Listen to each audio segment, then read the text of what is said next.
स्वामी विवेकानंद जयंती तथा जातीय युव दिवस अवसर में सोमवार श्रीक्षेत्र गड़िला स्वदेशी संकल्प रथ। यार उद्देश्य आत्मनिर्भरशील भारत तथा स्वदेशी द्रव्य व्यवहार नहीं जागरण सृष्टि करने, भारत को स्वावलंबी कर मनोबल को सुदृढ़ करने लक्ष्य शताधिक विद्यार्थी पोस्टर और ब्यानर धरी बड़दाण्ड गणदौड़ रन फॉर स्वदेशी सामिल हो जागरण करथिले। स्वदेशी जागरण मंच पक्षर आयोजित यह कार्यक्रम को स्वावलंबी भारत अभियान क्षेत्रीय समन्वयक शारदा प्रसाद शतपथी और अखिल भारत संघर्ष बाहिनी प्रमुख अन्नदाशंकर पाणिग्राही पताका देखा रथर शुभारंभ करथिले। एने आयोजित पथप्रांत सभा श्री शतपथी कहले, किछि वर्ष रे विश्वर तृतीय आर्थिक शक्ति रे परिणत हेबाकु जाउछि। निजस्व ज्ञान कौशल उत्पादित द्रव्यर बहुल व्यवहार हेले देश संपूर्ण आत्मनिर्भरशील हेबा सह विश्वर प्रथम आर्थिक शक्तिर स्थान नहीं पारिबो। से पाणिग्राही कहिथिले, स्वदेशी बिना विकास संभव नुहे। एणु आमे समस्ते विदेशी वस्तु वर्जन सह स्वदेशी जिनिस आपणेले ही ए स्वप्न साकार होई पारिबो। पूर्व प्रांत सह संयोजक प्रसन्न छोटराय कहिथिले, आम पाखे 144 कोटी जनसंख्यार विशाल खाउटी बजार रही।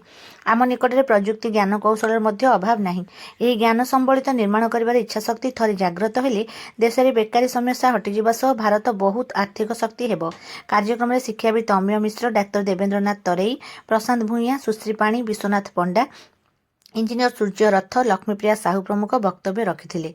स्वदेशी जागरण मंच जिला विचार प्रमुख सरोज कुमार मिश्र, जिला प्रचार प्रमुख संजय महांती, सह संयोजक उपेन्द्र विषयी, वरिष्ठ सभ्य तरुणादित्य मिश्र प्रमुख संकल्प यात्रा परिचालना करथिले। 10 दिन व्यापी यह रथयात्रा राज्य पूर्व प्रांतर 17टी जिला अतिक्रम करी आसंता 22 तारिख भुवनेश्वर में पहुंचब। सेपटे कोरापुट आरंभ होइथिबा आउ एक रथ पश्चिमांचल 13टी जिला भ्रमण कर राज्य राजधानी में पहुंचब। समापन कार्यक्रम में मुख्यमंत्री मोहन चरण माझी उपस्थित रहिबार सूचना दिया जायछि।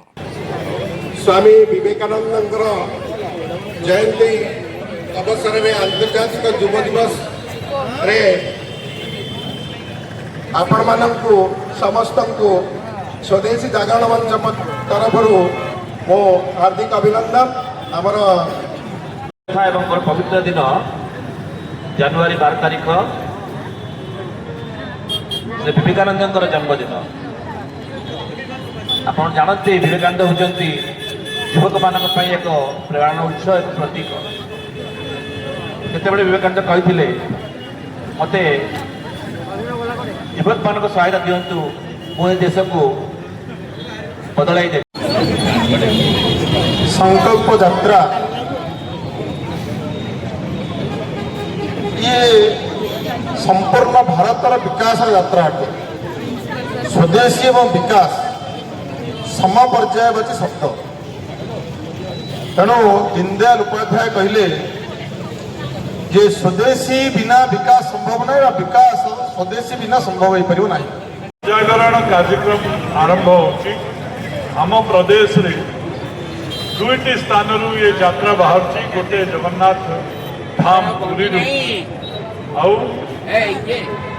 स्वदेशी एवं विकास समपर्यायवाची शब्द।